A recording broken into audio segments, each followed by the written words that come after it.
दोस्तों एक वक्त था जब कोका कोला की छोटी बोतल 15 से 20 रुपए की हुआ करती थी। आज उसी बोतल का रेट बढ़कर 30 से 40 रुपए हो चुका है। अब अगर देखा जाए तो प्राइस का इस तरह बढ़ना एक नॉर्मल सी चीज है, क्योंकि जैसे जैसे पैसे की वैल्यू कम होती जाती है वैसे वैसे चीजों का रेट बढ़ता चला जाता है। इस चीज को इन्फ्लेशन भी कहा जाता है। दोस्तों हिस्ट्री में एक वक्त ऐसा भी गुजरा जब कोका कोला को अपनी बोतल 70 साल तक एक ही प्राइस पर बेचना पड़ी। दरअसल दोस्तों कोका कोला के को फाउंडर ऐसा कैंडलर की एक गलती की वजह से उनको प्राइस 70 साल तक एक ही रखना पड़ी। ऐसा ग्रिक्स कैंडलर की एक गलती की वजह से 1886 से लेकर 1959 तक उनको बोतल की प्राइस 5 सेंट ही रखना पड़ी। अब कैंडलर की वो गलती क्या थी और कंपनी ने उस गलती को कैसे सुधारा, जानने के लिए वीडियो एंड तक लाजमी देखिएगा।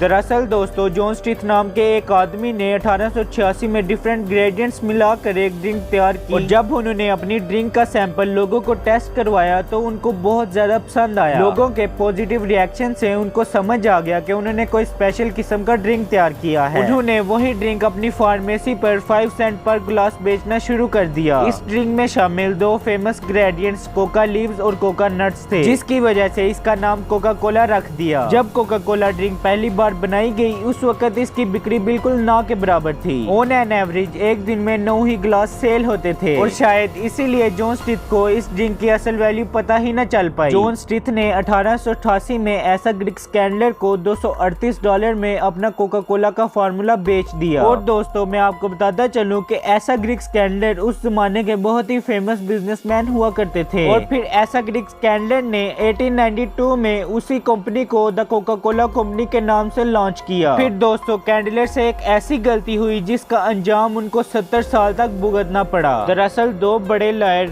बेंजामिन थॉमस और जोसेफ व्हाइटहेड उनके पास आए और उनसे कोका कोला के राइट खरीदने का फैसला किया और कोका कोला के बोटलर राइट्स खरीदे। और उस कॉन्ट्रैक्ट में लिखा हुआ था कि कभी भी कोका कोला ड्रिंक बोतल की शेप में ना बेची जाए। और दोस्तों मैं आपकी इन्फॉर्मेशन के लिए बता दूं कि उस वक्त कोका कोला बोटल्स में नहीं बल्कि सोडा फाउंटेन्स के जरिए बेची जाती थी। उस वक्त कैंडलर को लगता था कि बोतल में कोका कोला ड्रिंक कौन पिएगा और जल्दबाजी में कैंडलर ने उस पर साइन कर दिए और एग्रीमेंट पढ़ा तक नहीं। और फिर जब कैंडलर ने उसको पढ़ा तो उस एग्रीमेंट में लिखा हुआ था कि फिक्स प्राइस कोका कोला, जिसका मतलब था कि उनको कोका कोला एक ही रेट पर बेचना पड़ेगी। दोस्तों कैंडलर ने सोचा कि आने वाले वक्तों में बोतल की कोई वैल्यू नहीं होगी, लेकिन दोस्तों मैं आपको बताते चलूं कि रिजल्ट बिल्कुल उल्टा आया और वक्त गुजरने के साथ साथ बोतल वाली ड्रिंक पॉपुलर होती गई और मार्केट में बोतल्स का एक ट्रेंड शुरू हो गया। कैंडलर अपनी गलती को सामने रखते हुए उन्होंने एक ऐसा कदम उठाया जो जानकर आप लोग भी हैरान रह जाएंगे। बेशक कंपनी के पास बोतल और प्राइस वाला राइट नहीं था, लेकिन एडवर्टाइजमेंट वाला राइट भी अभी भी उनके पास ही था। कोका कोला कंपनी ने कोका कोला को हमेशा 5 सेंट पर बेचने के एड लगाना शुरू कर दिए। कोका कोला ने इन पोस्टर्स को हर जगह लगाना शुरू कर दिए, हालांकि दीवार पर पेंटिंग्स बनवाना भी शुरू कर दी। अब लोग जहाँ भी देखते हैं उनको कोका कोला 5 सेंट वाला ही पोस्टर नजर आता, क्योंकि दोस्तों कोका कोला कंपनी ने इस कैंपेन से पूरे अमेरिका को ढक दिया था। कोका कोला कंपनी लोगों के दिमाग में ये बात बिठाना चाहती थी कि कोका कोला बोतल्स में हो या फाउंटेन्स में उसकी प्राइस 5 सेंट ही रहेगी। और दोस्तों कंपनी लोगों के दिमाग में ये बात बिठाने में कामयाब भी रही। अब दूसरे ब्रांड्स के लिए बोतल्स बेचना मुश्किल हो गई, क्योंकि अब कोका कोला वही बोतल्स 5 सेंट की बेचने की एडवर्टाइजमेंट्स कर रहा था, जबकि दूसरे ब्रांड्स की बोतल्स की प्राइस बहुत ज्यादा हाई थी। अब दूसरे ब्रांड्स को भी अपने बोतल्स की प्राइस 5 सेंट ही रखना पड़ी और जब दूसरे ब्रांड्स के बोटलर्स को मुनाफा निकालने में भी मुश्किल पेश आने लगी तो उन्होंने मिलकर कोका कोला के उस एग्रीमेंट को कैंसिल करवाया और इसके बाद कोका कोला कंपनी के पास प्राइस और बोतल्स के सब राइट वापस आ गए। और दोस्तों मैं आपको बताता चलूं कि ये कॉन्ट्रैक्ट 1921 में खत्म हुआ। अब दोस्तों अगर कंपनी चाहती तो अपनी बोतल्स की प्राइस इंक्रीज कर सकती थी, लेकिन 2 वजूहात की वजह से वो अपनी प्राइस इंक्रीज ना कर सकी, जिसमें पहली रीजन तो ये थी कि 35 साल कोका कोला की प्राइस सेम रही और लोगों को कोका कोला 5 सेंट में ही खरीदने की आदत हो चुकी थी। और प्राइस ना बढ़ाने की दूसरी बड़ी वजह वेंडिंग मशीन्स भी थी, जो कि पूरे अमेरिका में फैली हुई थी। अब वो वेंडिंग मशीन्स को इस तरह डिजाइन करके बनाया गया था कि वो 5 सेंट के ही सिक्के एक्सेप्ट करती थी। और 1956 में जाकर जब कंपनी के लिए अपना प्रॉफिट निकालना भी मुश्किल हो गया, तब जाकर उनको मजबूरी में कोका कोला की प्राइस प्राइस को इंक्रीज करना पड़ा था। और दोस्तों मैं आपको बताता चलूं कि कोका कोला की प्राइस को इतनी देर तक सेम रखना ही कोका कोला की असल कामयाबी का राज था। दोस्तों आज की ये वीडियो आपको कैसी लगी? अगर वीडियो अच्छी लगी हो तो वीडियो को लाइक और चैनल को सब्सक्राइब करना मत भूलिएगा।